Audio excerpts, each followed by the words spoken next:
ಜನನಿ news ಚಾನೆಲ್ಗೆ like ಮಾಡಿ, subscribe ಮಾಡಿ, ಶೇರ್ ಮಾಡುವ ಮೂಲಕ ನಮ್ಮ ಚಾನೆಲ್ಗೆ ಸಹಕರಿಸಿ. ಹೆಚ್ಚಿನ ಮಾಹಿತಿಗಾಗಿ ಸಂಪರ್ಕಿಸಿ ಹರಿಚಿನ್. ಸದಾಶಿವ ಮತ್ತು ಲಕ್ಷ್ಮೀಪತಿ ಮತ್ತು ಇನ್ನಿತರೆ ಎಲ್ಲರೂ ಕೂಡ ದಿನಾಲು ಏನಾದರೂ ಒಂದು ಕಾರ್ಯಕ್ರಮವನ್ನ ಅದ್ದೂರಿಯಾಗಿ ನಡೆಸಿಕೊಡ್ಬೇಕು ಅಂತ ಹೇಳಿ ನಾವು ಕೇಳ್ಕೊಳ್ತೇವೆ.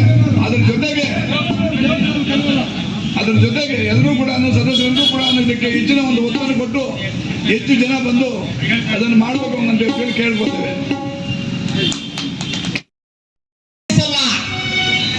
ಇಂಥ ಕಾರ್ಯಕ್ರಮ ನಡೆಸ್ತಾ ಇದ್ದೀರಾ. ಯಾವ ಅಂಕತಟ್ಟೆಯಲ್ಲಿ ಗ್ರಾಮ ನಿವಾಸಿಗಳು ಇಂಥ ಒಂದು ಸದ್ಭಕ್ತಿ ಆಗಿರತಕ್ಕಂಥ ಪುಣ್ಯದ ಕೆಲಸ, ಪರಮ ಪವಿತ್ರವಾಗಿರ್ತಕ್ಕಂಥ ಕೆಲಸ, ಬಹಳ ಪುಣ್ಯವನ್ನು ಹೊಂದಿರತಕ್ಕಂಥ ಕೆಲಸ, ಇಂಥ ಪರಮ ಪವಿತ್ರವಾಗಿರೋ ದಿವಸ, ಸುದಿನವಾಗಿರತಕ್ಕಂಥ ದಿವಸ, ಪುಣ್ಯವನ್ನು ಹೊಂದಿರತಕ್ಕಂಥ ಈ ದಿವಸದಲ್ಲಿ ಯಾವ ಅಂಕತಟ್ಟಲ್ಲಿ ಗ್ರಾಮ ನಿವಾಸಿಗಳು ಈ ಮಹಾ ಪರಮ ಪವಿತ್ರವಾಗಿರ್ತಕ್ಕಂಥ ಶ್ರೀ ವಿಜಯೇಂದ್ರ ಸ್ವಾಮಿಯ ಆರಾಧನೆ 59 ವರ್ಷದ ಪುಣ್ಯಕಾರ್ಯವನ್ನು ಮಾಡ್ತಾ ಇದ್ದಾರೆ. ಆ ಅಂಗತಟ್ಟಲ್ಲಿ ಗ್ರಾಮ ನಿವಾಸಿಗಳಿಗೆ, ಅವರ ಕುಟುಂಬಗಳಿಗೆ, ಆ ಕೈಲಾಸವಾಸನಾಗಿರ್ತಕ್ಕಂಥ ಶಂಕರ ಸದಾಶಿವ ಗಂಗಾಧರ ನೀಲಕಂಠ ಮೃತ್ಯುಂಜಯ ವೈಕುಂಠವಾಸ ಶ್ರೀನಿವಾಸ ವೆಂಕಟೇಶ ಬಾಲಾಜಿ ವಿನಾಯಕ ಸಾಯಿಬಾಬಾ ಶನಿದೇವರು 9 ನವಗ್ರಹಗಳು ಅವರ ಕುಟುಂಬಗಳಿಗೆ ಅಷ್ಟೇಶ್ವರ ಆರೋಗ್ಯ ಭಾಗ್ಯ ಆಯುಷ್ ದನಗರಗಾಲವಿ ನೀಡಲಿ. ಅವರ ಮನೆ ಆಲೋಕದಷ್ಟು ಉಕ್ಕಿ ಮಕ್ಕಳು ವಿದ್ಯಾವಂತರಾಗಲಿ. ಅವ್ರಿಗಿರ್ತಕ್ಕಂಥ ಕಷ್ಟಗಳು ಪರಮಾತ್ಮನ ದೂರ ಮಾಡಿ ಆರೋಗ್ಯ ಆಯುಷ್ ದನಗರಗಾಲವಿ ಕೊಟ್ಟು ಕಾಪಾಡಲಿ ಎಂಬುದಾಗಿ ಹೇಳುತ್ತಾ, ಇನ್ನು ಸದ್ಭಕ್ತರು ಗೋವಿಂದ, ಒಂದು ಸಾರಿ ಗೋವಿಂದ ಅಂದ್ರೆ 100 ಗೋವುಗಳು ದಾನ ಕೊಟ್ಟಷ್ಟು ಪುಣ್ಯ ಬರ್ತದಂತೆ. ಅಷ್ಟು ಶಕ್ತಿ ಇದೆ ಅಂತ ಗೋವಿಂದ ನಾಮ ಸ್ಮರಣೆಯಲ್ಲಿ.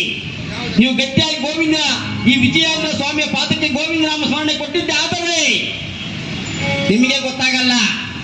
ಆ ಭಗವಂತ ನಿಮಗೆ ಆರೋಗ್ಯ ಆಯುಸ್ಸು ದನಕನಿಗಾದಿಗಳೆಲ್ಲ ಕೊಟ್ಬಿಡ್ತಾನೆ. ಭಗವಂತನು ಐಶ್ವರ್ಯ ಕೊಟ್ಟು ಕನ್ವೀನರು ಆಗಿರತಕ್ಕಂಥ ಲಕ್ಷ್ಮೀನಾರಾಯಣ ಸಾಗವರು ಶ್ರೀ ವಿಜಯೇಂದ್ರ ಸ್ವಾಮಿಯ ಆ ದೇವಸ್ಥಾನದ ವ್ಯವಸ್ಥಾಪಕರಾಗಿರ್ತಕ್ಕಂಥವರು ಈ ದಿವಸ ಆ ವಿಜಯೇಂದ್ರ ಸ್ವಾಮಿಯ ಪಾದಾರವಿಂದಕ್ಕೆ ಈ ಕಾಣಿಕೆ ನೀಡಿದ್ದಾರೆ. ಆ ಕನ್ವೀನರ್ ಆಗಿರ್ತಕ್ಕಂಥ ವಿಜಯೇಂದ್ರ ಸಾರವರಿಗೂ, ಅವರ ಕುಟುಂಬಸ್ಥರಿಗೂ, ಅವರ ಅಕ್ಕ ತಂಗಿ, ಅಣ್ಣ ತಮ್ಮ, ಬಂಧು ಒಡನಾಡಿಗಳು, ಅವರ ಮಕ್ಕಳಿಗೂ, ಆ ಪರಮಾತ್ಮನಾಗಿರ್ತಕ್ಕಂಥ ಶ್ರೀ ವಿಜಯೇಂದ್ರ ಸ್ವಾಮಿ, ಆ ಕೈಲಾಸವಾಸನಾಗಿರ್ತಕ್ಕಂಥ ಶಂಕರ ಸದಾಶಿವ ಗಂಗಾಧರ ನೀಲಕಂಠ ಮೃತ್ಯುಂಜಯ ವೈಕುಂಠವಾಸ ಶ್ರೀನಿವಾಸ ವೆಂಕಟೇಶ ಬಾಲಾಜಿ ವಿನಾಯಕ ಸಾಯಿಬಾಬಾ ಶನಿದೇವರು 9 ನವಗ್ರಹಗಳು ಆ ಲಕ್ಷ್ಮೀನಾರಾಯಣ ಸಾರವರ ಕುಟುಂಬಕ್ಕೆ ಅಷ್ಟೇಶ್ವರ ಆರೋಗ್ಯ ಭಾಗ್ಯ ಆಯುಷ್ ದನಕರಗಾಲವಿ ನೀಡಲಿ. ಅವ್ರ ಮನೆ ಆಲೋಕದಂತೆ ವ್ಯಕ್ತಿ ಮಕ್ಕಳು ವಿದ್ಯಾವಂತರಾಗಿ ಅವ್ರಿಗಿರ್ತಕ್ಕಂಥ ಶ್ರೀನಿವಾಸ